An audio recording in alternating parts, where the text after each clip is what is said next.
こんにちは。お元気ですか？今日は7月の8日の火曜日ですね。昨日七夕だったんですね。全然気づかんかった。昨日一日一歩も外も出てないし、外出てたとしてもね、最近はその七夕だから飾り付けが街にあるとか、あとスーパーとかでの商品も七夕系のね何かが出てるとか、そういうのもあんまり昔に比べて少なくなったような気がするんですけどね。もしかして今住んでるとこがちょっと田舎だからなんですかね。どうなんでしょう。いいや、とにかく昨日は七夕だったと。もう7月ということで、もう結構暑い毎日になって久しいですけれども、まだでも7月の上旬ってことは夏もね、まだこれから本番が始まるっていう感じですよね。これ以上暑くなるんだっていう感じで、梅雨を経験しないまま夏になってしまったっていう感覚です、今年は。こんなんで農作物とか大丈夫なんかなってちょっと思ったりとかしますね。あとダムの水量とか大丈夫なんですかね。あとは、川のレジャースポーツとかもね、水不足だったりとかしてね、そういうのがあったりするのかななんてちょっと思ったりとかしたんですけども、そんな感じで毎日夏を過ごしております。私はね、基本的には夕方にスーパーに出かけるくらいしか外に出てなくて、お家でねパソコン一つでお仕事をしてますので、ほんと引きこもっちゃうんですよね。昨日はスーパーにも行かなかったから、一歩も外出てないですし、人にも会わないしね。週に2回ぐらいこの YouTube 動画アップしてますけれども、前回ね土曜日ちょっと体がだるくって休んだんですけど、そうすると1週間ぶりにこうやって喋ってるんですけどもね、やっぱこうたとえ人との会話じゃなくてもね、この独り言でもいいから、やっぱ言葉を発しておいた方がいいなっていうのは思いますね。結構こう言語やっていうかね、脳の中のこう言葉がね出てこなくなっちゃうっていうのはね結構感じてますし、こういう風に喋る YouTube にしてからも喋ってるんですけども、何気にね結構喋りながら、あの単語が出てこないなって思いながら、その単語の代わりにちょっとこう違う言い回しでっていうことは結構ね喋ってて多いんですよね。だからね、なんかねまあね、ちょっとこう人と会話をするのは大事だし、この脳の言語や的なものがちょっと衰えちゃうんじゃないかなっていうのはありますね。あと物事を考える時とか、考えてこう喋るアウトプットする時とかでもね、結局は私一つの脳みそで考えて発してるだけなんで、やっぱりねこう偏りが出ちゃう可能性はあるなっていうのは思ってるんですよ。そういう時に喋ってる時にね、他の人間が、1人2人いたりとかして、そうすると1つの脳みそじゃなくて2つ3つの脳みそで話すわけじゃないですか。だからこう私の脳みそが全然こう情報の中でこう頭の中でこう精査してなかったものとかがパーンと相手の脳みそから発せられて出てきたりとか、言葉としてね、自分が気づかなかったこととか、あとはなんとなくこうもやっとしてたことのきっかけとかアイデアとかをね誰かがこう言ってくれたりとかね、そういうのもあったりとか、あとは人が喋った言葉とか人が表現したこうセンテンスというか、なんていうか言葉の紡ぎ方によって、そういう言い回しあるなとか、この単語をここでチョイスするのって確かにこういう時の表現にぴったりだなとか思って、そういうのが自然に自分にもインストールされていくんですよね。だからなんていうのかな、こういろいろ感情とか物事の出来事を説明したり表現したりとかする時に、やっぱりこうなんていうかね、こう平面的ではなくすごく立体的にこう相手に伝えやすくなっったりとか、その喋り手としてもスキルは上がると思うんですよね。なんか別に私喋るなんかやってるわけじゃないんですけど、好きでこうただ一人で喋ってるだけなんですけど、ただやっぱね、こうなんかこう考え方とかものへの見方とかがある程度やっぱり凝り固まりやすいだろうなっていうのはちゃんと認識しておきたいなっていうのは思ってますね。今はねちょっと自分で引きこもり的な生活してるのはこれはこれで、今の状態としては、状態っていうか今の段階としてはこれでいいっていう感じなので、ちょっとずつね外に無理なくこう出ていこうかなって思ってるんでね、いずれはねこう人とお話をしたりとか誰かと会ったりとか、そう関わりながらやっていくっていう生活に戻していきたいなっていうふうには思っております。ただね、4年前は私はもう朝も昼もずっと寝続けていたっていう、引きこもってて本当に 100% 貯金をね切り崩して、ただ寝てるだけ、寝て起きてご飯を食べてスーパー行って食材買っての繰り返しだけの生活だったので、それに比べたらね全然いいんじゃないっていう感じで、人生いろいろあるんで、こういう経験もある意味ねなかなかできることじゃないなと思ってそれはそれでいいなぁなんて思ったりとかしてますね。そんなにねもともとそのなんて言うんだろう、結構オートマチックに前向きに考えようとしちゃう癖みたいのがついちゃってるんでしょうね。なんかこう前向きになんなきゃとかポジティブになんなきゃとか、そういう性質ではないんですけど、なんですかね、多分こう幼い頃とか、いや違うの、幼い頃っていうより多分中高とかね、それくらいの時にやっぱいろいろそういう風にしなきゃみたいなね、結構自己啓発的な本とかも読むの好きだったし、なんかそういう風に自己洗脳されたんでしょうね。それにされすぎても自分を見失ったりとかするので、結構今のね年代になってきてはなんかそれをまた第三者目線で俯瞰してみて、行き過ぎてもちょっとこうなんか後でねこのなんだろう、こう逆に揉み返しが来るみたいなね、揉み返しマッサージでいう揉み返しが来るみたいのもあると思うんで、ちょっと分かんないけど、ちょっと何言ってるのかちょっとよく分かんなくなったけど、とにかく今私は自分のペースで生きてていいんじゃねえのっていう感じで、ぼっちを堪能しているっていう感じでございます。さてここ数日はなんだろうな、これやったなって思ってこうって思い浮かぶのは、久々にねお金を出して本を買いましたね。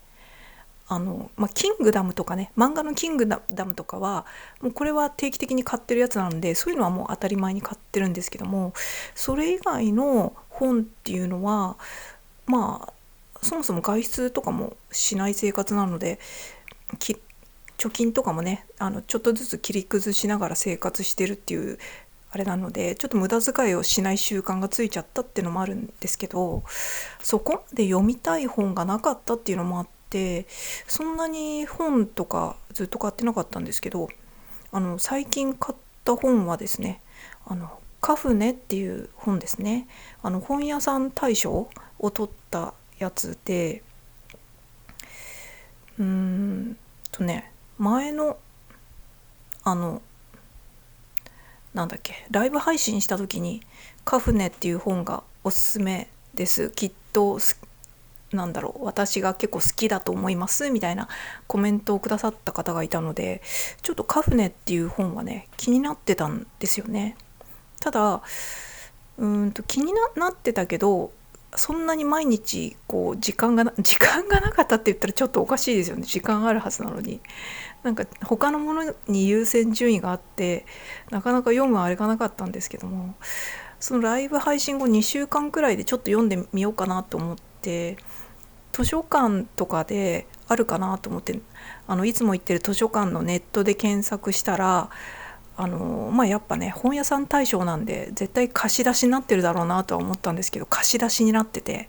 ただそこでびっくりしたのがね、貸し出し数がね、あの予約できるんですけども、予約待ちみたいのが90何件とかあったんですよ。これ間違いかなと思ったんですけど、いや待て待てと思って、90何件くらいあってもおかしくないよなと思って、そうそう、だからね、これは予約しても読めんなと思ったんですよ。で、読めたとしても1年後とかそれくらいにはなるじゃないですか。でも本ってね、読みたいと思った時やっぱ読みたいんですよね。その本自体の旬もあるかもしれないけど、自分がへえそういう本があるんだって知ってちょっと興味を持ったっていうその旬がやっぱ大事なんで、そうそう、それでね、じゃあ買っちゃおうかなって思ってこうネットで Amazon とかで調べたんですけど、なんか調べたらね、文庫が5月22日だったかな、5月22日発売予定とかいう記事を見つけて、あ、文庫出てんじゃん、よかったと思って文庫買おうと思ってね、いろいろこう楽天ブックスとかね、アマゾンとかでねこう見つけたんだけど、文庫がなんかなくって、あれ文庫ないなとか思いながら、でおかしいなと思って、文庫もしかして出てないのかもと思って、で結局家からすごい近いね、すごい個人商店、個人の本屋さんみたいなすごいちっちゃい本屋さんがあるんだけど、でも本屋さん大賞だったら絶対置いてあると思って本屋に行ったんですよ。でそれでその本屋の店員さんにこの置いてあるカフネのでかい本を持ってって、これ文庫出てると思うんですけどありますかって言ったら、聞いたら調べてきてくれて、裏に回って、そしたらなんかそういうのがなんかこう、はい、注文かなんかがこう、そういうのが入ってないみたいなんですよねとかいうことを言ってくれて、だからもしかしたら出てないのかもなと思って、あ、そうなんですねって言って、ネットで探したら文庫が5月22発売予定って出てたんですけど、何らかでこう出なかったんかもしれないですねとか、なんかそんな話をして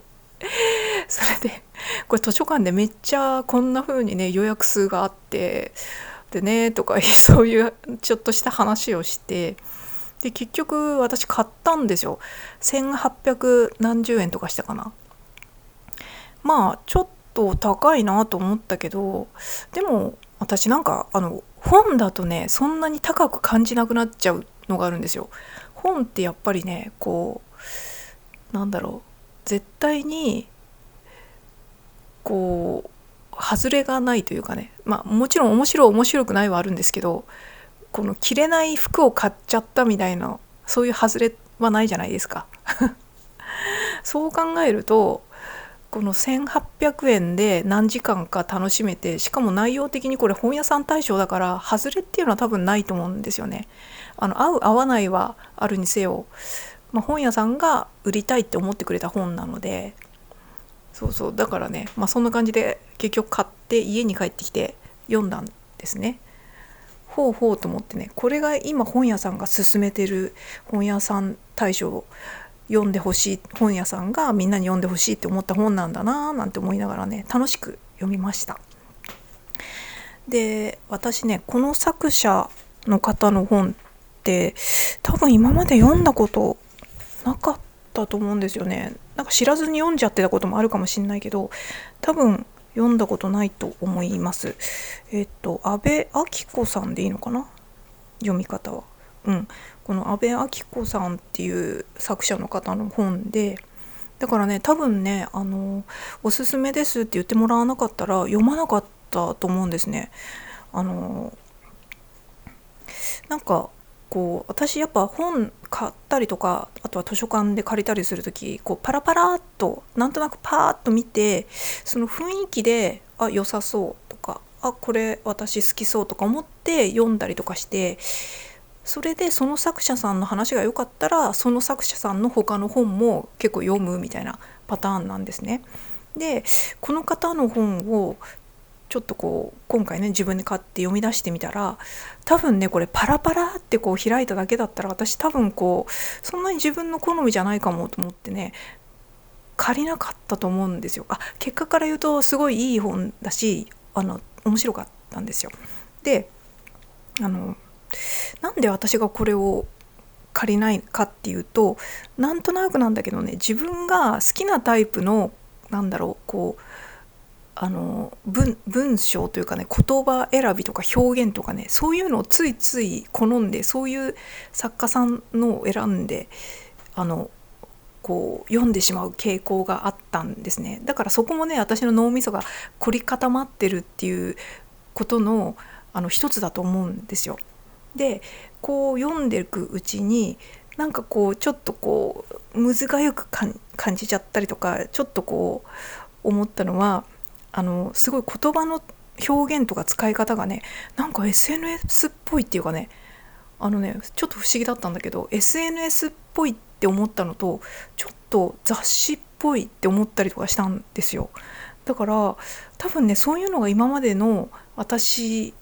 が結構好んで読んでた本とちょっとかけ離れてたんで、多分それでなんとなくあれだったと思うんですけども、でも読んでみたら内容的にもすごい軽くて読みやすいし、軽くてっていうのは本のテーマが軽いとかそういう意味じゃなくて、すごく読みやすい感じに作家さんが書かれてるのか、なんていうかね、編集さんとかともしかしてこういう風にいろいろ戦略を立てて、プロット立てて、こんな感じの表現して、でこの作家さんだとこういう風にマッチングするからとか、そういう編集者のね、そういうのもあったのかなとか、そういう狙い、この本を読ませたい読者への狙いみたいのがね、分かんないですよ。なんとなくそんな読んでてそんな感じを受けちゃって、それも違う角度から考えれてっていうか、読めて、そういう意味でも二重に面白かったですね。だからすごくこれもしかしたら最近の若い世代とかにすごくが読みやすいような本かもしれないって思ったんですね。この内容がっていうよりも、その文章のだからそのセンテンスの雰囲気とか書き方とか表現とか、さっき言ったファッション誌っぽいとか、女性誌の思い出したのがね、女性誌とかのウィズとかあるじゃないですか、ファッション誌。そういうやつとかのちょっとしたこの文章の感じとかを思い出しちゃった感じ何言ってんだって感じなんですけど、だからすごい雑誌っぽいなって思ったのと、あとは分かんないけど SNS っぽいような文章表現、 SNS で書かれてる文章っぽいなっていうふうに思ったんですよ。だからすごくあっさりしてるというかね、なんていうか変に深く眼蓄のある言葉を使ってないというかだからなんていうのかな、すごく読みやすく、さらっと読みやすく、さらっと読みやすく言葉を選んでくれてんのかもなっていうふうに思いましたね。でそのストーリーとかもね、すごく面白くて、すごく共感する部分もあったし、でもすごく読んでて重くならないような感じになってて、で誰でも共感する部分が結構万人に共感部分が散りばめられてたりとかして、そういうのはすごく本当に結構万人受けしそうだなとか、すごく広い層に好まれそうなやつだなって思いましたね。あと脳みそが頑張らなくても読めるようななんていうか難しい表現とか使ってないとかね、そういうのもね、簡単に書ける人っていうのはやっぱ頭いいと思うんで、すごくストレスなく読めるっていうのはすごい良かったなと思って、だから本当頑張らずにサクサクサクって読めちゃいましたね。本当にだからこの人の本も面白いんだなっていうのを発見できてすごい良かったですね。でストーリーの感じとか、あとなんとなく全体の雰囲気からして、私読んでてすごく小川洋子さんの作品をね、すごく思い出したりとかしたんですよ。雰囲気が小川洋子さんに似てるなと思って。あともう一人小川糸さんっていう作家さんもね、思い出して、なんか両方小川さんなんですけど、まあ関係ないですけどなんかね、この私小川洋子さんの作品も結構好きで、あの結構昔好きで読んでた作家さんの一人ですよね。最近はあんま本出されてないのかな、あんまりこう読んでないんですけど、あの博士の愛した数式とかね、すごい思い出したんですよ。あとミーナの行進とかも思い出したけど、でもストーリー的には博士の愛した数式とか思い出して、ちょっとなんか雰囲気が小川洋子さんっぽいなって思ったんですよね。で、表現の仕方とか言葉のこう感じとか、もうちょっと小川洋子さんはもうちょっとねっとりって嫌な表現じゃなくて、なんかまたちょっとね、さらに特徴的な雰囲気、ちょっとこう凡人じゃない感じがするんですけど、でもなんか、なんていうのかな、でもね、ちょっとおしゃれ感が出るところは似てて、あとこう話の角度の捉え方とか、そのストーリーの元々の母体みたいのもちょっと似てるなって思ったんですよね。で、小川糸さんもね、なんとなくこうだから似てないけどなんか似てるんですよねなんかだからそういうのを思ったりとかしましたね。そうそう、なんか小川糸さんだと食堂カタツムリとかがすごい面白かった記憶なんですけど、もしかしてデビュー作だったかもしれないですけど、他にもね、いろいろ面白いのあったけど、なんやかんやで私一番好きなのは小川糸さんの中では食堂カタツムリだったかもしれないですね。うん。ちょっと話がそれちゃった、どうしよう。うんとねそうそう、だから今回カフネを読んでとっても面白かったし、この安部明子さんの本をまた何冊か読んでみようかなって思いましたね。そうそう、で今までこう手に取らなかったのはね、結構こう比喩表現、何々のようにみたいな比喩表現がね、なんとなくこうこそばゆい感じがしちゃって、多分手に取らなかったんだと思います。なんかなんかいろいろあったけどちょっと思い出せないな。この本の中で何回も言ってたのはビターチョコレートのような目の色みたいなのを言ってたんですけど、結構ね、このビターチョコレートのようなっていうようなその比喩表現がね、結構こしょばゆいみたいな感じでね、なんかね、ちょっとね、こう読んでてそこが気になっちゃうと、多分ね、こう若い子とかだったらそういうのもさらっと読めるのかな。なんかね、それ系とかちょっと他にもいろいろあったけどちょっと思い出せない、なんかね、そういうのがねあったりとかして、その比喩表現とかがね、ちょっとね、あのなんていうのかな、ちょっとベタすぎて、ちょっと逆に面白かったかもしれない。そうそう、でもとっても読みやすかったですね。なんかもしなんか機会があれば、機会ないと思うけど、この編集さんとかとどういう戦略でプロット立ててとか、もしかしたらこの作家さんが自分でもうこういうのっていう風にバーンって決めてあれなのか、それともこういう感じでこういうタッチで書いていってとか、そういうのをすごくこう今の時代に合ったようにこういう本屋さん大賞とかそういうのにいかにもこう好かれそうな、そういうこう層を狙ってすごくこう戦略を立てて書いたのかなとか、そういうのをちょっと知ってみたいですね。もちろんなんだろう、作家さんがもともとこう胸に秘めてたものとか、そういうものを形にしたものだとは思うんですけども、そこに編集さんがこれはいけるぞ、売れる本を作れるぞっていうところにピーンと何かがあって、そこでなんかうまくこういい具合にこうピタッときた部分があってっていうのがあったのかなっていうのをちょっと知りたいなって思っちゃったりしました。でもすごく面白かったですね。で、なんか私はね、基本的には本はね、よっぽど気に入ったのじゃなきゃ買わないんですけど、今回は本当買ってよかったなって思いましたね。ただね、図書館でね、こう借りるのを待ってる人が90何人とかね、100人近くいるので、できたら図書館に寄付したいなっていう気があって、この前図書館にね、本を返しに行った時に寄付とかってできるんですかって聞いたら、その本を一回こちらでお預かりさせていただいて、本によってはその普通に図書館の本として寄贈という感じで置かせてもらうけど、場合によってはそれを図書館には出さずにこの定期的にバザーみたいのをやるので、そういう時に無料でどなたかにお渡しするとか、そういうのをやってるんで、そのどっちになるのかは分かりませんみたいなことを言われたんですね。でもなんか私は絶対にこの90何人待ってる人に読んでほしいと思って、それで寄付したいのに、なんかこうね、その本を寝かされてこう後でバザーでよくわからん人に、読みたいとも思ってるのかどうかもわからん人に渡るのも、渡るのは読みたいと思ってる人だと思うんですけど、それはちょっと嫌だなと思って、だからちょっと今度図書館に行った時にその時はね、このカフネですっていうふうには言ってなかったんで、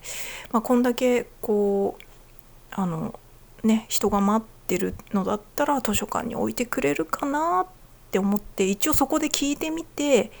それによって寄付できたら寄付したいなっていうふうには思いますね。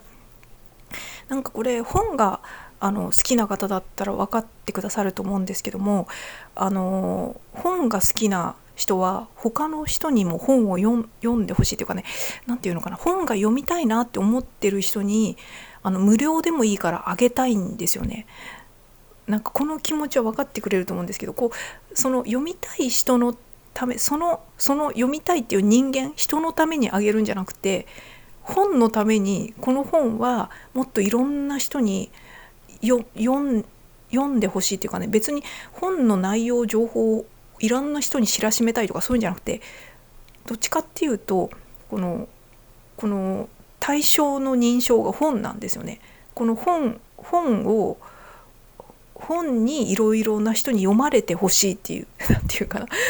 人間じゃないのに物なのに、なんかね、本に対してのそういう気持ちが生まれるんですよね。だからこの本読んでみたいなとかいう人がいたら、別に本とか人にあげちゃってもいいしっていうのはあるんですよ。ただそのあげる人に結構よく言うのは、もしこれが面白くなかったら別に他の人にあげちゃってもいいし、ブックオフとかにも売っても全然いいよと、ただお願いだからそれを捨てるってことだけはしないでねっていうのだけは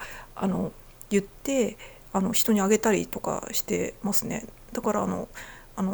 小説も漫画もそうなんですけども、別にこう全巻揃ってるやつとかでもちょっと売れば少しはお金になるようなものでも、読みたいな好きだなっていう人がいたらそっちの人にあげたいっていう気持ちが結構あるので、それにね図書館とかに寄付したら自分もね別にいずれ図書館で読めるじゃないですか、借りればなので全然問題ないっていうかね。そうだからなんかこう本を愛する人だったら分かってくれると思うんですけど、その本をきれいに取ってカバーをかけて読むっていうこともそうだし、お金じゃなくって本に対しての愛情で本に読まれてほしいから、楽しく読んでくれそうな人にあげたいとか、あげる人がいなかったらせめてブックオフみたいなところで売って本が好きな人に買われてほしいとかね、そういう気持ちはありますね。内容がいいからみんなこれを読んでほしいとかそういうんじゃなくて、本に対してのどうか本よみんなに読まれて幸せな本の人生を全うしてくれみたいな、そういう気持ちですね。ちょっと話がよくわかんない方に言っちゃいましたけど、あとね、最近ここ数日でねすごい嬉しかったことは、嬉しかったことっていうほどのあれじゃないんですけど、私漫画アプリで定期的に漫画も読んでるんですけど、漫画バングっていうアプリをねもう10年くらい使ってるんですけど、その中でね最近ねこの漫画でヒストリエっていう漫画があるんですけど、それがね全巻読めるようになってて、やったーって思ったんですよ。これどんどん新しい読める漫画っていうのがこうだんだん更新されていくじゃないですか。あ、この漫画読めるようになったんだ、この漫画読めるようになったんだみたいな感じで、無料で読めるのが何巻までかとか、あ、これは途中まで読めるんだ、これは全巻読めるんだとか、いろいろ結構ね、無料で結構読めるのがあるんですよ。でヒストリエはね、前から読みたい、途中までね、昔こうなんだ、ツタヤとかで借りたりとかして読んだんですけど、なんか途中までしか読めてなくて、でなんか見たら今回ね、この漫画番組で載ってたのが全巻読めるっぽかったんで、すっごい嬉しいと思って、ヒストリエめっちゃ読みたかったのが、しかも途中までじゃなくて全巻読めるじゃんと思って、で私ちなみに全巻だともう終わってると思ってたんですけど、実はまだ連載中だったらしくて、そうそう、十何巻でもうこれもう終わったんだろうなってなんとなく思ってて、読みたいなと思いつつ、なんとなくこう伸び伸びになって何年も経ってた漫画なんですけど、実はまだ終わってなくて、作者の方が結構ちょっとお休みしながら書いてたみたいで、体調とかの問題とかでね。だからね、ちょっとまだ続いてたんだってことにびっくりしちゃいました。っていうのもね、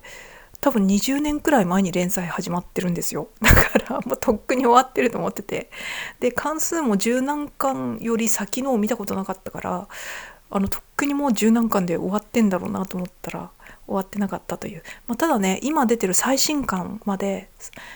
最新巻が12巻かな、今年の5月ぐらいに出た12巻くらいか最新巻なんですけど、それまでね全部無料で読めるので、ちょっとね毎日ね結構読めるんですよ。毎日結構読めるんで、ちょっとずつ読んでて、それが今とってもね楽しみで嬉しいことですね。なんか最近あった嬉しいことが一人一人のぼっちで生きてますのでね、こんなことなんですけど、でもめっちゃ嬉しいと思いましたね。そんな感じで、そんな感じで、今日はなんとなく本のお話でございました。ということで、それではまた。